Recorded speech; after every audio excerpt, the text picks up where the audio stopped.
Alright, so let's go over a few different ways to make assorted styled curtains with nCloth in Maya.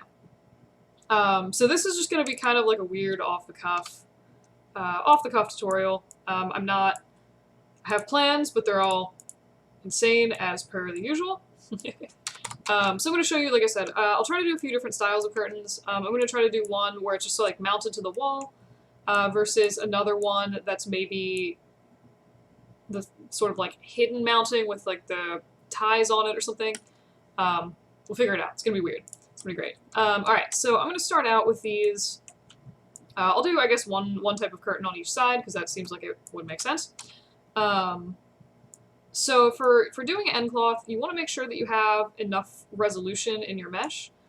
So I'm actually going to leave this probably not as dense as it coulda, shoulda, woulda been. Because my computer, frankly, has trouble recording and also doing excessive sims. So what I'm going to do to start with is I'm going to go through and add basically some little holes in this for the curtain areas. So I'm just going to kind of go through and like maybe select a even-ish number of these. And obviously, if this was for something... Oh, wow, that actually came out kind of perfect-ish. I would recommend doing something maybe a little bit neater if you actually needed to use this for something. But this is, like I said, just a weird sketch little demo that I'm throwing together. So one thing you can do is, actually, I should do these individually. You can go through and you can circularize these, and then kind of whoosh them back into place. I'm going to do that like twice. But you can do that if you wanted it to look a little bit nicer, and doing the thing again where I'm like, I'm not going to do them all, and then I'm like, I need to. It'll drive me insane if I don't. So this is actually kind of a similar thing to what I was doing for the button video, actually. But, okay, so we have our janky curtain. Cool. Lovely. What I'm going to do is basically get this sort of started so it's sitting on the... where am I going with this? So it's sort of like hanging out across the rod. So what I'm going to do is go in to my modeling menu, go to deform, and just for the record, there's totally more elegant ways to do this, but I'm looking at the x-axis, and I need like 1, 2, 3, 4, 5, or 6 divisions. I'm trying to get roughly 1 division per little hole thing that I'm looking at. So I think we're just gonna kind of maybe run with this. Cool. So what I'm gonna do is grab, actually, what I also want to do is get rid of this because this will drive me insane. Cool. So what I'm gonna do is just go through and grab the lattice points of some of these and just sort of stretch this. And again, there's more elegant ways to set this up. I'm just going for like really quick wonky little demo here. Just sort of set this up so that the curtain is basically hooked properly on this curtain rod. So I don't know, it depends, I guess, what look you're going for. If you're going for like hyper-realistic curtain, this is probably like not the super greatest option to just like model this in. I've seen people do it, and I've seen people do it well. It's just like kind of annoying. I find modeling cloth to be very hard, and for me it's easier to just sort of like sim it and call it a day. So probably I could have used some more loops in here, but you know, the heck with it. Random demo time. Alright, cool. So what I'm going to do, like I said, we have... Oh wait, that does make sense. What? Okay. Do-do-do. Cool. Great. And I'm just going to sort of delete the history on that for better or worse, and maybe just scale this a little bit. What we want to avoid, if you're modeling this, it doesn't really matter apart from just like aesthetics. If you're simming this, it is very important that your cloth thing is not clipping through the pole, because that will kind of explode your sim a little bit. So I'm just going to go through and like really, really badly just be like, aha, no more clipping. Great. Great. This is a quality curtain rod here. Alright, cool. So, just looking at that from a side view, it doesn't look like anything is clipping except maybe whatever this thing is, and we're just going to go ahead and call this good for at least the part that we're going to sim. So I do want to make one quick modification to this little, whatever this thing is, and that is literally, I'm just going to give it some kind of end cap so that the curtain doesn't fall off. Because, you know, where's the fun in that? Alright, so there's a few different things that you can do with this. And I'm going to show you sort of, I guess, two sort of things that you can do. So whenever I'm doing nCloth, I have like a weird thing where I'll just sort of like push things around with sims. So what I'm going to do is basically imagine that this is like a hand. So this is just going to be for a curtain that's like closed, fine. I'm going to show you a version of how to like squish the curtain together so that it behaves a little bit more like I guess like an open curtain. So then I'm going to go through and just be like squish, and that should be, you know, a reasonable transition for the curtain whenever I actually set this to actually work. All right. So what I'm going to do to convert this into nCloth is go into my FX menu and do nCloth and create nCloth. It should set up all of the stuff that you need for it automatically. You have like the nucleus, the cloth. And I do have, excuse me, I do have some videos that are going over nCloth specifically, so I'm not really going to go over that in huge detail. Just sort of the basics of how to set up a curtain, which honestly you usually don't need fancy dynamics for. Alright, so obviously our curtain was just sort of casually falling through space, which is obviously not what we want. So I'm going to go to nCloth with the curtain rod selected and do create passive collider. Go back to the beginning of your timeline, and then now you should see that the curtain is very wonkily just sort of hanging out on the pole. So there's some things that you can do to make this a little bit nicer looking. One would definitely be to have more geometry, so this is going to be decent for like just a quick drape of this curtain. I'm also going to give this some more divisions here. So this is like I said, not bad for like a quick drape of a curtain if you let it sort of like sim out, it'll go back and just sort of like do whatever. You can also go into your nCloth settings, and you can mess with the dynamic properties and such.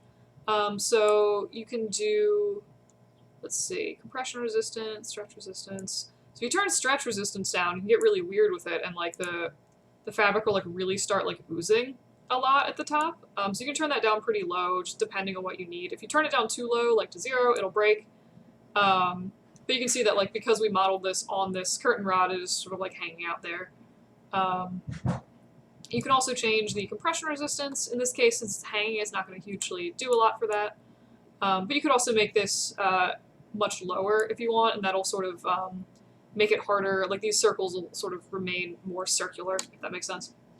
And you can also just sort of, this is going to sound really stupid, and I don't necessarily recommend this, but for modeling, you can sort of you can sort of change some of these, and it'll bounce your cloth around differently. So if you're not a huge fan of the original whatever shape this is, you can sort of be like, oh, okay, be really stretchy, and then like pop back up, and then it'll kind of like jigger the cloth a little bit, which again, not good for animating, but like kind of works for modeling a little bit. So what I'm going to do, if you're happy with the shape, if it's just a static model in the background, you can just go ahead and duplicate that. It'll retain its shape no matter what the sim does. So I'm just going to sort of leave that as like a weird, I'll save the versions of this curtain, I suppose. So now for the open version, or the open version of this curtain, sorry. Really simple, actually. All you would need to do is just make a passive collider for this ridiculous little cube, and go through. And again, like this would work for, you know, a hand or something like that. And you can see that like the curtain just opens now. You will obviously need to let this sim out so that it doesn't just like explode. Probably playing with the settings is also not a terrible idea for this. And in this case, I do think it might be beneficial to, I mean, apart from just playing with the settings, I'm gonna push this so it's like really, really open. And we'll let this sim out again. So again, depending on what you're going for, probably good to have a little bit more resolution in your mesh than this. But in this case, like I just wanted to sort of show you some quick and easy ways to set this up, so I'm not going to do a huge amount of stuff with that. And again, no. I hate that thing when you don't put a timeline long enough. It's very annoying. So the one thing I just want to say with simming, doing stuff like this, is make sure that your mesh has totally settled before you duplicate it, right? So like you don't want to pause it here, because that looks like the curtain being blown in the breeze. So just be aware of that. You can also do stuff, so if you wanted to then get rid of this block, what you could do is theoretically make the, probably not stickiness, but you could dramatically increase the friction on this so that the block, so if we like move that back away, to be fair, I don't know if this is going to work. Yeah, like simming like that is kind of like play with the settings a bit. But you could basically like push the curtain open with sims and you can, oh, that worked pretty well. So you can see like with friction and stickiness, it's more or less like kind of hanging out in a more open position than it was previously. And that way you could leave it as nCloth and have, you know, if you wanted to have like wind or something like blowing through your scene, you could do that. But again, just make sure that this settles completely before you duplicate it. Otherwise, it can make a little bit of like weird, sort of, it looks like too open, if that makes sense, or like it looks like a sim that's still in progress. And do that for, if no other reason than I can usually recognize a sim in process. Done a lot of nCloth sims. But yeah, so here's like versions of, I guess, one little type of curtain. I will show you a different type of curtain, and actually you could do, let me just get real spazzy with my curtains for a sec. So I'm gonna hide that, and then you can also do something where you do something really similar, and this is kind of what I'm going to be doing. Actually, you know, I'm just going to show you that on the other one. What the heck? So this one, I'm going to go for one of those curtains that is sort of like mounted somehow. I don't really know how to describe it, but basically, I'll show you a different sim. So I'm going to grab the nCloth one, and I'm just going to turn that off so it doesn't keep trying to sim in the background. Explode my computer. So there's a few things you can do for this. You could, theoretically, if you wanted to, model in some kind of like loop to go over the rod. Cats are being insane. In this case, I'm just going to go ahead and like sort of cheat it a little bit. So again, make your nCloth. Play it. You can see it just sort of like casually starts falling through the air like a sad piece of paper that it is. So what we're going to do is create a constraint for this so that the top of it basically stays mounted where it is. So what I'm going to do is just pop over to here, grab the vertices at the very top, and we're going to go to nCloth, and actually, sorry, might be sorry, not nCloth, nConstraint, and there's a few different things you can do to this. So I'm going to do, I believe what I'm looking for is a transform constraint. Just go ahead and apply that. So what this should do, unless I'm going crazy, is it's, yeah, cool. It's actually mounted, basically mounted these vertices in place. So the sim itself isn't doing anything terribly interesting, but basically these vertices aren't moving. So it's a convenient way, again, sort of like pin something. If you had like a modeled cover or something like these curtains often have, you could do that. But what this allows me to do now is go in and do the sort of other part of this that I was planning on doing, which is basically making a little curtain tie for this. So this is probably going to look really weird, because again, I'm not spending much, if any, time on this, cough, cough, cough. But what I'm going to do is just imagine that this is like my beautiful, super amazing looking curtain tie thing, that, you know, imagine this could be, I guess, like mounted somewhere or something. So this is going to be exactly the same thing I did before. I'm going to start a little bit earlier since this is like the least interesting sim I've ever done in my life. And I'm just going to sort of pull this over. Pay attention to how these normally mount. A lot of times it'll be sort of slightly diagonal at the end. And just go ahead and make that a passive collider again. And what this should give you, it should sort of very aggressively apparently pull that curtain over. And this is one of those sims where, like, I think having more geometry would be super helpful. I think the other thing that would be very helpful in this case is messing a little bit with the properties. So I'm gonna decrease stretch resistance by a pretty good a lot. Same thing with the compression resistance, and then I'm also gonna move this a little bit slower because I don't want it to, like, I'm not going for the cloth being like punched aggressively. I just want it to be like, you know, gently tied over. And you can see that's giving me a little bit more resolution. What you could also theoretically do is like increase the friction on this thingy. But this is just like another weird way to sort of like create some slightly more interesting and dynamic effects with that nCloth. Again, just it depends a lot on like what you need. I'm not going to say that like wow, this is the coolest looking curtain I've ever seen, but like, you know, if you're looking to like tie something up in a pinch, that's a good way that you can do it without having to like hand model a bunch of random stuff.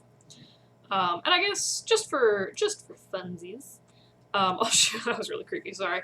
I'll show you guys what happens if you put wind in this scene. So if we go up to our nucleus, and I'm just gonna randomly turn on wind speed, apparently.